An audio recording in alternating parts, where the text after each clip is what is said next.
Okay. I think today I'm going to recap machine learning process with Python, and then tomorrow probably I will let you know the time. We will do the one project end to end. Then I think and madam already given the batches. Let's assign each project, and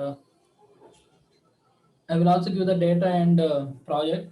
Then you try to execute the code. Okay. 1 minute, guys. Sorry. Hello. చెప్పండి వస్తున్నాను కొంచెం కాల్లో ఉన్నాను ఏంటి అంటే doctor గారు పిలిచారండి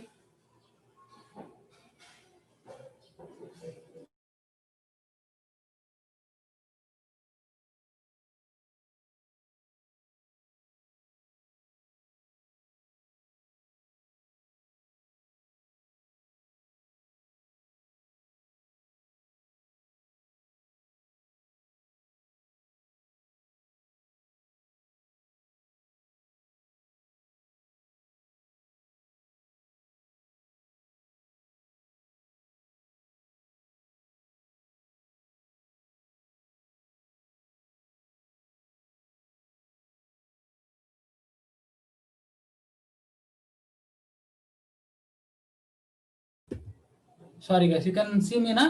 Okay, hello. Yeah, today what we are trying to do, I am going to demonstrate a small project where we will cover all the steps of the machine learning pipeline to solve a particular problem. And probably tomorrow we'll work on the projects. So this problem is related to a classification problem where we are trying to basically classify the income based on various attributes. Let me open the data and see what is the data. 2021. Yeah. So this is the problem we are going to solve. This is the trained data. So here basically what we are trying to do, you can see the data. So here we are basically trying to predict the income group on basis on age, work class, education, marital status, occupation, relationship, race, sex, and hours per work, and native country. So based on this, can we predict the income group? That's the problem. So we got both training and testing data. So basically, as we already discussed when we are discussing about class validation, for the better generalization capability, we always need to validate the model. That's why mostly people will train and split the data and build the model and train data and check accuracies on the test data. So that will give the better generalization capability, and at the same time it also overcomes the underfitting and overfitting problems. So, but in this particular problem, they only given train and test data. If they won't given the train and test data, we need to basically split the train and test data, build the model completely on train data, and use the validation method.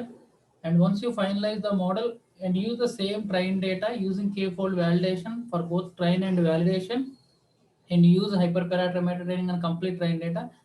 And this test data is sometimes referred as validation data. We don't even touch the test data. So once you fit the model, fine tune the model, hyperparameter fine tune, everything is over. Once you are happy with your model, where you see your model is not working in underfitting and overfitting, and that's where you just apply your model on the test data. That's the process. So let's start the thing and see. So let me clear all the cells and restart and clear all the output. What we are doing to first we are reading the data. To read the data we are using pandas. Pandas is a package which has a read underscore CSV function. Once you read the data, it will read the data. So first we are doing univariate analysis. I have also written all these things. I will share this to you for your So here we will explore all the variables one by one. Method to perform the univariate analysis will depends upon whether the variable is type is categorical or continuous. So we already discussed it. I think when it comes to univariate analysis, if it is continuous data, then we'll see the mean, median, mode, standard deviation, box plots, etc., etc. When it comes to the categorical variables, we see the percentages. So that's what we'll see that trying the details basically will give the type. So age is the continuous variable, work class is the classification, education is a categorical variable, marital status, occupation, relationship, race, sex, hours per week is the integer variable. That's why we need to define the types of the data. Okay. Now The first step is basically understand the data. In order to understand the data, we need to see the descriptive statistics. For that, we have a function called train.describe. So when you do the train.describe function, this train.describe function, all the related statistics for all the variables, for all the numeric variables generally. So for each numeric variable, it will give the mean, standard deviation, minimum 25%, 50, 75th, and maximum value, through which we can also find out outliers also. That's what describe function will do. Now, in categorical variables, as I told you that we see the percentage of value, like 90% females, 10% males, like that. So to do that, actually all the categorical variables have a class type called objective in the data types.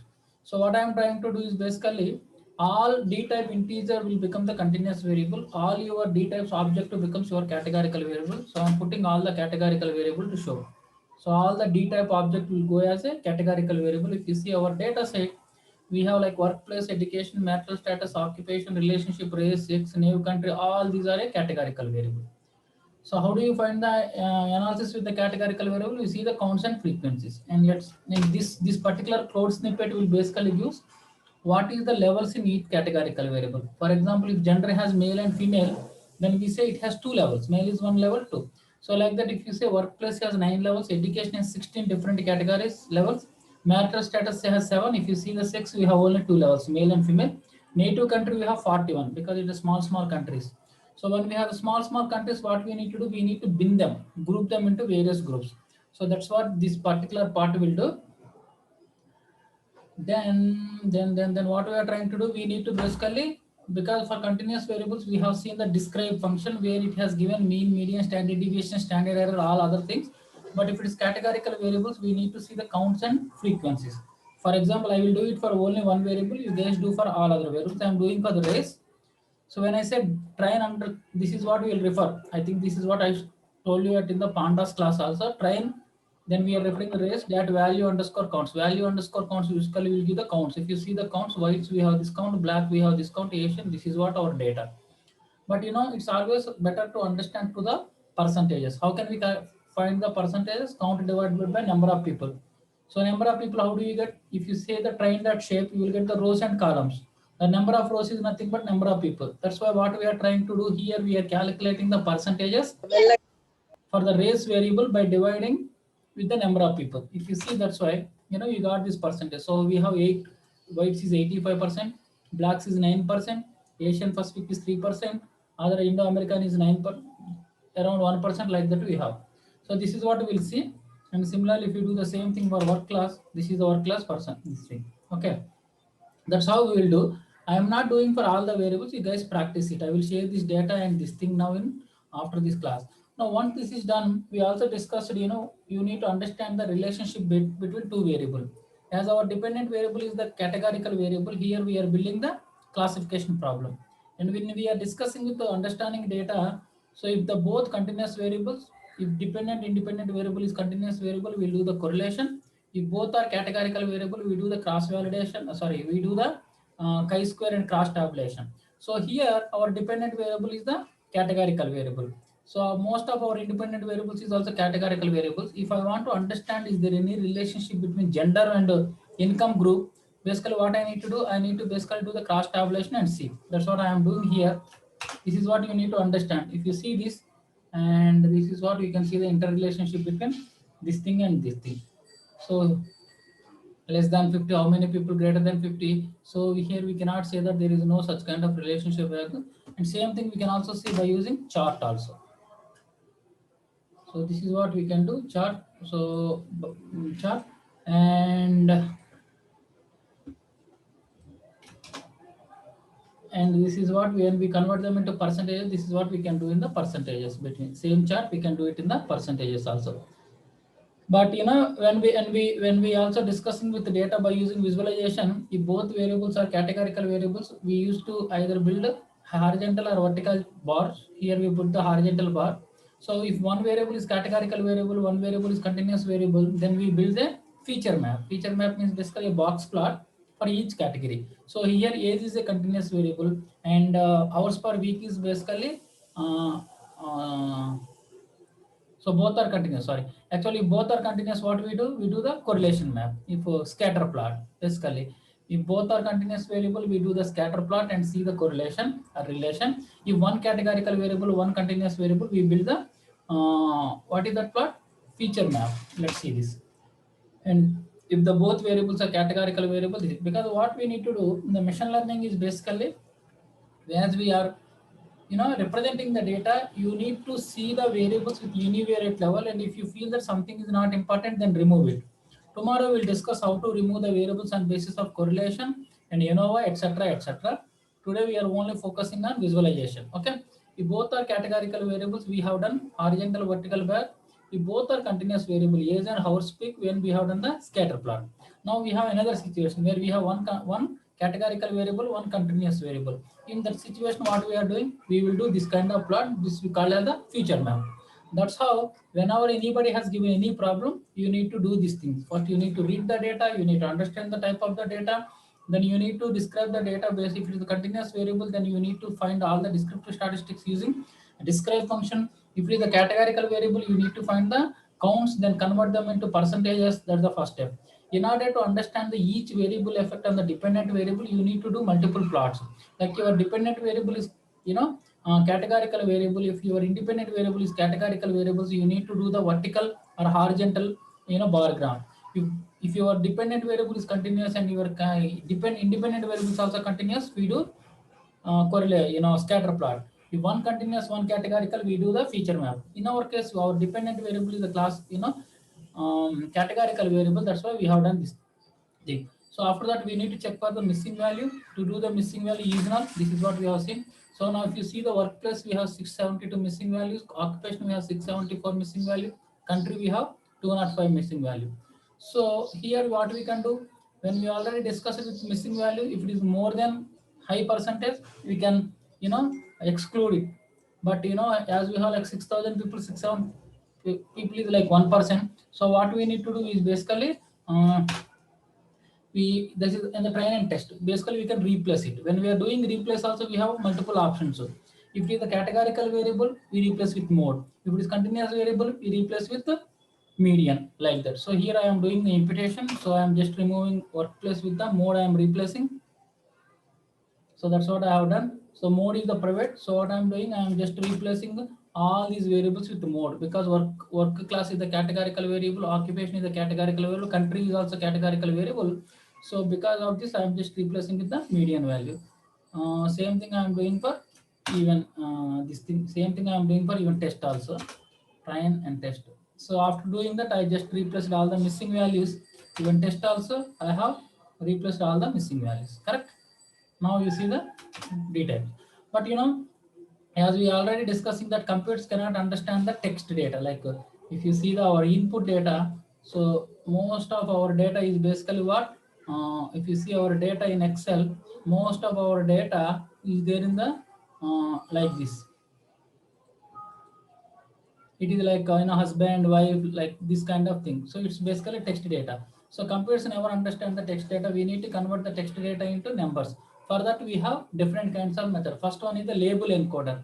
Label encoder is one method. Basically, it will convert the labels into the numeric format. Okay. Then from that numeric format, we can do at most some people. What label encoder basically gives some kind of numbers like male one, female two, like the text it convert into the codes. Then that codes we convert them into the dummy hard coding and do the analysis. So that's what we are doing here. So what we are trying to do is basically, yeah.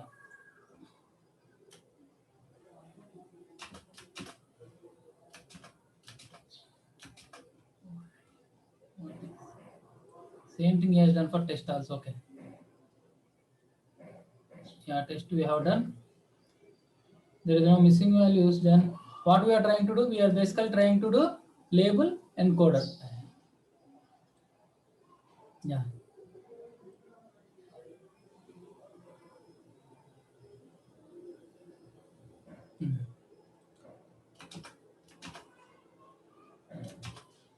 Same whatever we did on the train, we have done on the test also. That's why it's repetition. If you see here, this is what our data. Now we need to convert them into the label encoder. So label encoder will basically convert all the text into numbers. That's what label encoder we have done. Then For label encoder, which variables we need to do? First, I call the label encoder function from the scikit-learn. So label encoder for generally what kind of variables we'll do? We do for the categorical variable. So that's what I am saying. For train data, for all the object variables, do the label encoder. That means all these variables on the train will be converted. Similarly, for the test data also, for all the variables it will be converted. That's what we are doing here. So that's what I am doing here. If you do train d types, now everything becomes numbers. Clear? Everything becomes number. Now if you type train also, if you type it's already there.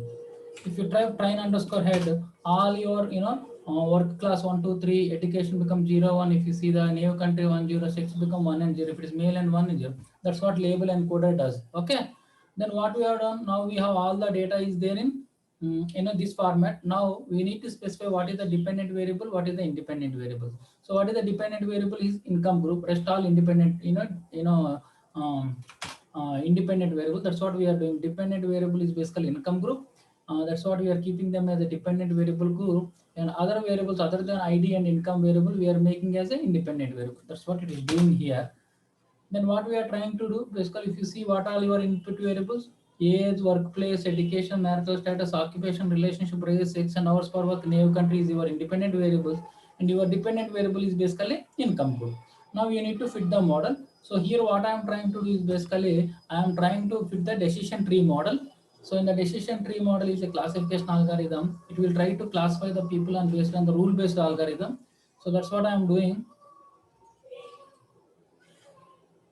Hello, Sarah. Who is this? Mohammed Hulk. Okay. So what we are trying to do is basically we are basically fitting a decision tree classifier. So these are the some default parameters we are using. Tomorrow we'll discuss how to change these kind of parameters using hyperparameter tuning. But today, for recap purpose, I'm just building a basic model. So model is basically model decision tree classifier is a function which is there in scikit-learn. It generally fit the decision tree with the max depth equal to 10, minimum sample equal to 100. Might be this is not the good parameter. That's why we do the hyperparameter and find the best configuration for the max depth and the maximum sample. But right now we are using the default setting and we are building this decision tree classification. Max depth equal to 10, minimum sample leaf is 100. Please read the decision tree concept. And maximum parameter, maximum variables in a tree also we are using SQRT method, and we are just fitting this model. So the model has fitted. Then what we are doing, the prediction underscore train model dot predict, and we are putting the train variables. And similarly, we are also doing model predict on the test. So we are predicting with the model and predictor. Then we are seeing the classification map. If you see the classification model, this is what it has given, more or less same. And same thing also we can do for the accuracy. If you see how much accuracy we will get, 7,709 people plus 1,220, around 1,000, 10,000 people classified correctly on the train data. If you want to see the same on the test data also, what we can do, CMT equal to train matrix train. In order to train, what we need to say here, we need to text, we need to say the text. And what is the text actually, what is the how where we are calculating the text, prediction underscore test, correct?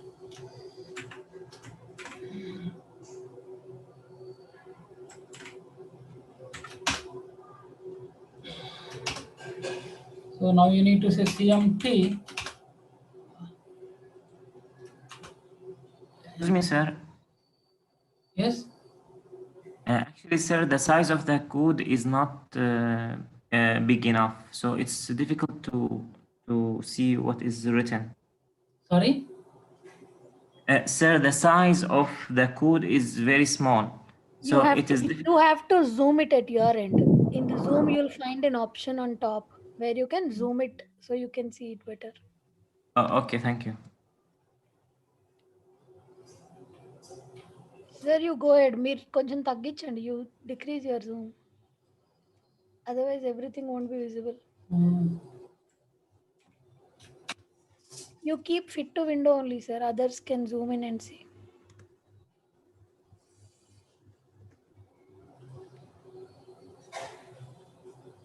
Yeah, carry on.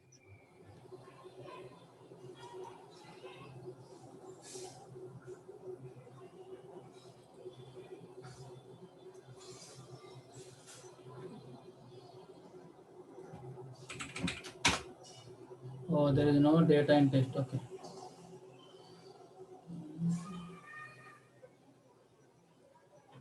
The test data is not there. Okay. Sure, no issue. So that's what